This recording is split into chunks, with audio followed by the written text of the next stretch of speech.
a day. Another story na para two Kwara people. So woman, a meet some man, they like themselves, they be together. As they be together, what happen? They can be sote chakara enter. Now this, the man don't leave the woman, he go he. He go now, he find different woman. He marry that woman. So now marry man. But if he want to so Connie come climb table for mommy for a girl pikin wait 4 years. The woman he tell say no, go with your woman. I they find so the way I did.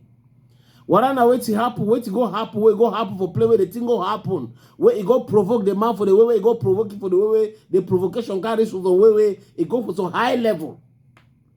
The man now last Monday, Friday night, sorry. For last Friday now we pass so. Now that he enter for bilongue quarterly. He see that woman.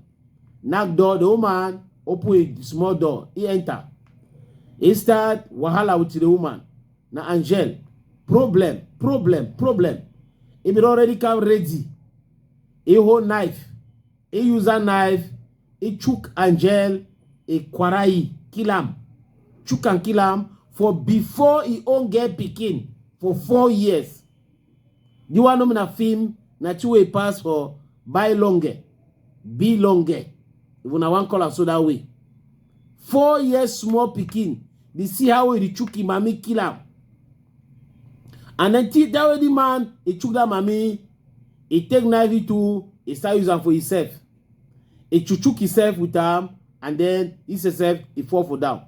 Now neighbor can discover, he no be wrong Kwara, neighbor can discover say that woman dey for inside blood. As I tell una so, they don't go for 6 feet. What na jealousy, what na say with you, what na say what happen, na say if I don't leave you, I don't go married, you no supposed to follow different man. If you follow different man, better. Now which kind of hard that? If you know there was some person, why the person not supposed to live his life? Now by force.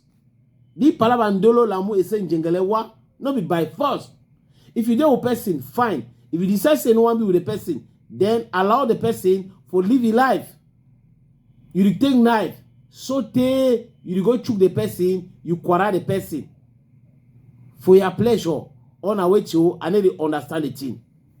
The one, it don't pass that way they call for France say, my entendement. Now so, some wicked and some barbaric people then they